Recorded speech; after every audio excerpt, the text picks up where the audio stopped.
somebody on the post was like, the gross and the net is different, or this is different, and that is different. And even after I broke down how it was different, or my travel experience, it still felt like, you know, the experience was being discounted, as maybe because they didn't know that coders can make that much money. Maybe they hadn't made it, or whatever the case.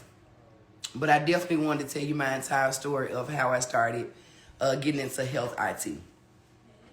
So first of all, there are so many realms of health IT, so many things that you can do. That's a large umbrella. Health IT, HIM, very large umbrella. So you cannot just box that into one job. So the job I was doing in the realm of health IT was EMR, or sometimes we call them EHRs, whichever one is better for you. Electronic health records or electronic medical records, either one. So I was doing EMR implementation. And so I was not I'd rather say this, I was not on a traveling coding assignment. I've actually never heard of traveling coding assignments either. However, I am a coder, and I traveled and I did IT. So I was a medical coder on a traveling health IT project. So I've never heard of somebody going traveling just for a coding assignment. Because she definitely asked, why would I travel when there are remote jobs? So it definitely was not a coding assignment. And at the time, I didn't know of any remote jobs offering $45 an hour to a basically newly certified coder.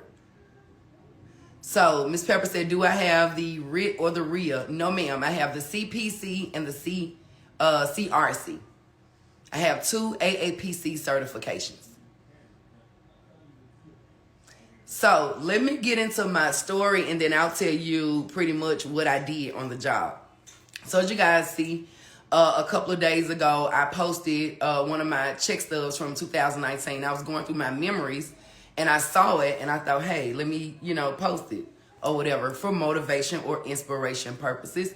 And I hope that's what it does, because I remember making $7.25 on a job, It hadn't been recently, but if we're going to go all the way back, I remember making $7.25 an hour. Just in 2019, before I started traveling assignments for health IT, I was making anywhere between $23, $26 an hour, which was decent. And this was in 2019. So there are so many opportunities for medical coders. Now, if you want to stay behind the computer and just code charts, absolutely, that's an option. If you want to do provider education, auditing, that's an option. Health IT, that's an option. So let me get into the story of how I even came up on the job. So me, I'm very savvy. If you show me how to do something one time, I know how to do it. I'm very trainable. Mine, you can just mold it, and you can just show me a lot of things or whatever, and I pick up really quick. So being a coder, I learned different EHR systems. I know NextGen, I know Cerna, eClinical, Athena Health. What's another one? A lot of them. If you work one, you can work them all. You can learn how to work them all. Oh, Epic is the other one. So I as a coder, I'll even go back farther. So when I got certified as a coder, what I would hear, I would go to these local chapter meetings and things like this, and I would hear coders say, oh, I've been on my job 15 years. I'm an OBGYN coder or whatever the case. And now it's difficult for me to transition and pivot and find another coding specialty because I've been doing this for 15 years. So as I was listening to people's story, I started taking heed and picking up what I need to know and dropping off what I didn't need to know. Things I didn't need to know or didn't want to hear are things like, oh, it's going to be hard for you to find a job. You shouldn't do coding. You're going to need years of experience. So I threw that part away. But when people were telling me, hey, don't get stuck in one specialty, make sure you know a lot of things, I picked that up. So one thing I did was I did a lot of contract jobs when I first started coding. A lot of people shy away from contract jobs because maybe they're 3 months, 6 months, 9 months, 12 months, whatever the case, and they're looking for something that's more stable, I guess you should say. So I know me, I wanted to do contract work. That's not usually the typical coder's ideal introduction into coding, but I don't look at myself as a typical coder either. Nobody should look at themselves as being typical. So I know for me, once I put a plan together and I put my mind to it, that's what it's going to be. So I put in my mind that I wanted to do contract work. I did not want to get stuck doing one type of coding, one specialty, or whatever the case. So I've done a lot of contract work. Well, I did a lot of contract work at the beginning of my career, coding career. So I've worked in many specialties. I've worked cardiology, pediatrics, endocrinology, family practice, internal medicine, OBGYN. You know, I worked in different specialties. So a contract might be 3 months. One might be 8 months. This one might be 12 months. This one might be 2 months.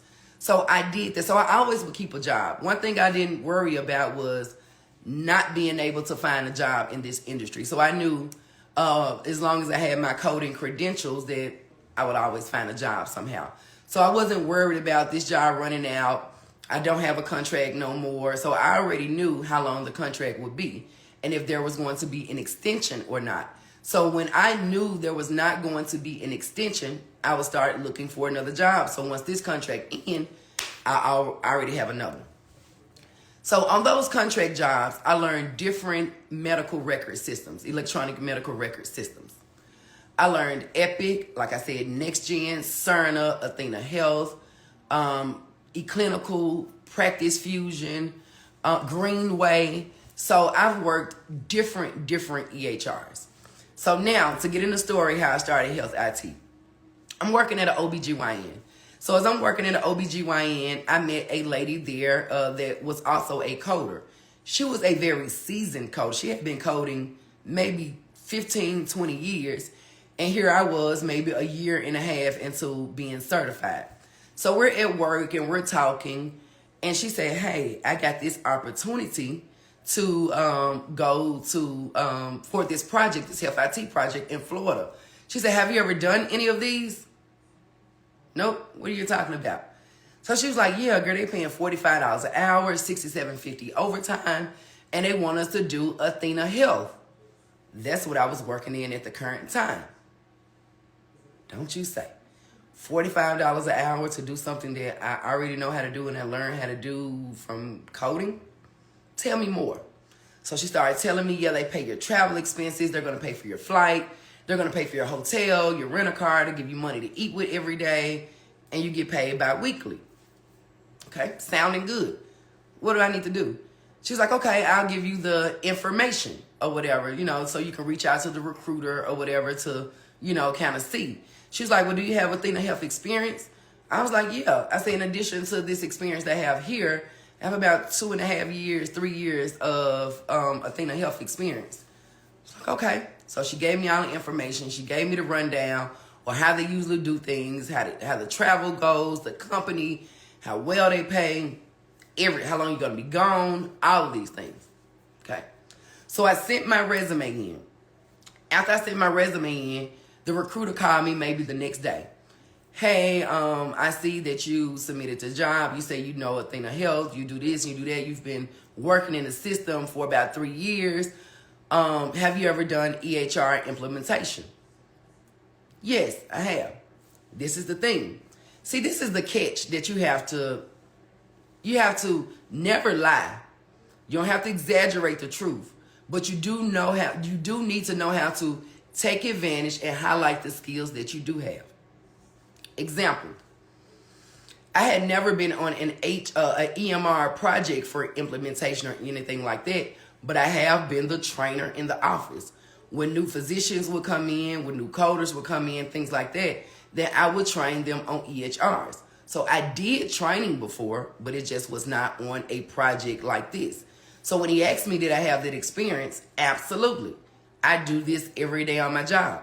Although I had never been out on an IT project, I did it within my company or companies I've worked for. So I use that experience to let him know that, yes, I've done this before. So he sent me over an exam. Definitely a true risk taker. Can't make the shots you don't take. Absolutely. That was a good one. I'm going to take a risk. Because what's the